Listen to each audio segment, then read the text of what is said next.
When I was 11, I picked stocks. I had the whole wrong idea.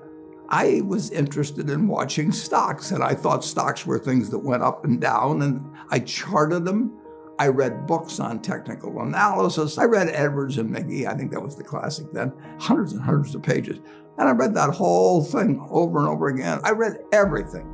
And I thought the first 8 years, I thought the important thing was to predict what a stock would do and predict the stock market. And then I read Ben Graham, when I was 19 or 20. And I realized that I was doing it exactly the wrong way, but it didn't hurt that I had that background and everything.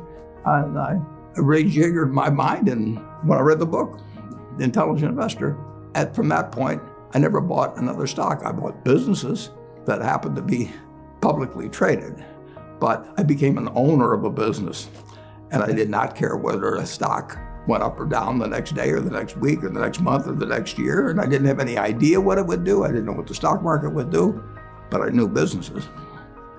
I'm a bright guy who's terribly interested in what he does. I've spent a lifetime doing it, and I've surrounded myself with people that bring out the best in me. And you don't need to be a genius in what I do. That's the good thing about it. If I went into physics, a whole lot of other subjects, I'd be an also-ran. But I am in a game that you probably need 120 points of IQ, But 170 doesn't do any better than 120. It may do worse, probably do worse, but you don't really need brains. What do you need? You need the right orientation. 90% of the people, I'm pulling a figure out of the air, but 90% of the people that buy stocks don't think of them the right way. They think about something that they hope goes up next week.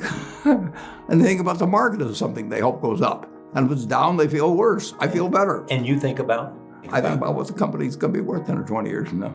And I hope it goes down when I buy it because I'll buy more.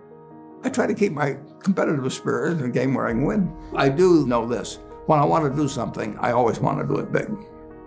I put my whole net worth in City Service Preferred, $114.75. And I've never, since that day, and March 11th, 1942, I have never had less than 80% of my money in American business. You can call them stocks. Or equities. But I see them as American business. I've owned a piece of American business, at least 80% at all times. I don't want to own anything else. I want to own a home and things my family wants and all that. But owning 5 homes doesn't mean anything to me because I'm going to be happy in one home, and there's a certain amount of things that go wrong with everything. And if I got 2 homes, I know I've got more problems and I don't have more happiness. What brings you the happiness? What makes me happiest is what I'm doing. I enjoy 2 things about it. One, I know I'll win over time. That doesn't mean I'll beat everybody else or anything like that, but I'm in a game that's very, very, very easy if you have the right lessons in your mind about what you're buying. I'm not buying stocks. I'm buying pieces of overwhelmingly American business, and I'm happy when I'm doing it. I'm happier when stocks are going down because I can buy more of them with the same amount of money. I'd be happy if I was a farmer. I'd want farmland to go down so I could buy more acreage. It just makes sense. I'll tell you the second thing I really like. I like being trusted by people. I would rather do what I do with partners than do it sitting in a room myself, even though I might make more money that way. Let's pretend there is no stock market. Let's say I had to buy these privately, like you buy a farm privately, like you buy an apartment house privately. They're investments. So you're looking to say, what can I do with money I've saved to put it away so I feel good about getting it back later under any circumstances, but not necessarily on a given moment. But if I have a farm, it's going to take me a while. But people would be so much better if they actually didn't have a stock market in terms of buying businesses. The United States economy, and it's very easy to look at the statistics on it. I mean, more people, a greater percentage of the American population is wealthy now or having more income now than they've ever had. And if you look at whether Bank of America will give you their average deposit, I mean, you just look at the wealth that's out there. That doesn't mean everybody's wealthy, but it does mean relative to any other period of time, I mean, people have more money now. They get mortgages at lower rates than they've ever gotten. So if they want to buy a house or something, right today, you live in an environment where the bottom 2% in terms of income in the United States, the bottom 5%, and for sure the top 1%, all live better than John D. Rockefeller was living when I was 6 years old. John D. Rockefeller was the richest man in the world. And today, you can get better medicine, better education, better entertainment, better transportation. You can do everything better than he could. It's astounding. That's in my lifetime. If he wanted to watch a football game, he still had to go there. And I can sit there with this big screen, and they keep showing me the replay, so that and explaining to me what happened and everything. And maybe everybody doesn't have a screen as big as mine, but damn near everybody has a screen or an iPhone or a computer or access to one. And they have access. When I was born, the dentist didn't use Novocaine.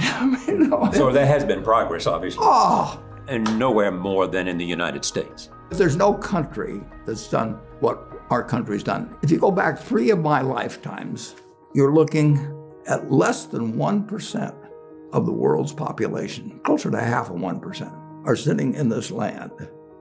They don't work harder than people in all the rest of the world. I mean, in terms of hours of unpleasant labor, everybody's got hours of unpleasant labor in those days practically.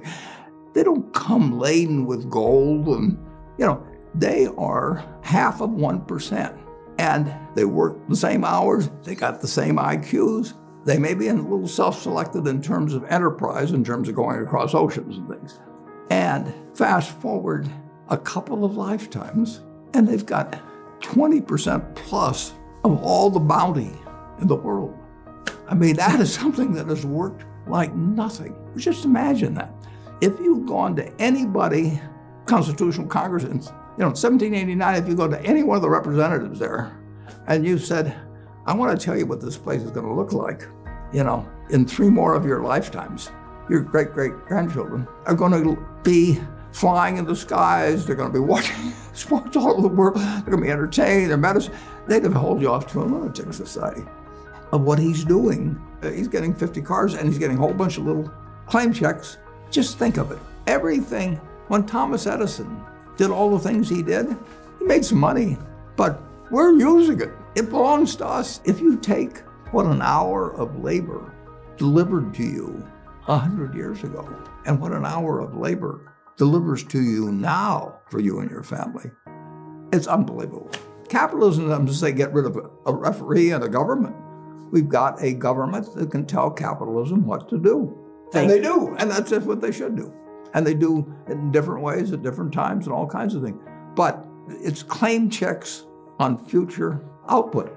That was it. And the claim checks belong to me, so if I want to buy 50 super yachts, I can do it. But what does it mean to me? It can buy more things for other people that are useful to them. It's not evil. The federal government is the boss in the end. And they shouldn't screw up capitalism, and capitalism shouldn't screw up the federal government. It's very simple. It's evolving, always. We started in 1789. We had business, and it's gotten far, far, far, unbelievably more productive for people. And the only thing it can do with what it produces is give it to other people. It isn't like the 50 richest guys in the country can say, I'm just going to eat everything. They're turning out products. iPhone that I have, which I'm probably the least capable guy in the world of working with it, but it makes life better. But that comes with government. So far, we've got the best system. We've got a better system than we used to have, and we'll have a better system 50 years from now. Why are you so sure? Well, I've seen 91 years of it. I've never seen a period where I didn't believe that. Not every aspect. We can go backwards in some, and no, it's not. But it's unbelievable what has happened. I mean, just think of it. We've had a civil war, we've had a Great Depression, we've had all these things. Pandemics? Yeah, I'll guarantee you we'll have something, next year and the year after and the year after. But in a herky-jerky but dramatic matter, business moves forward, government moves forward, more important, people move forward. I mean, I am happy to tell people that the same thing I've told them before, but they'll never get the message, most of them, but a few do, that the most, best thing to do if you want to invest for the long term, His index. and it's the S&P 500 index. Right. And what's happened, of course, is that organizations like to grow. So they set up indexes on different industries, different countries. And as soon as you do that, you're violating basically what Jack Bogle said. He says you don't know enough to pick the right businesses, which means you don't know enough to pick the right countries, you know enough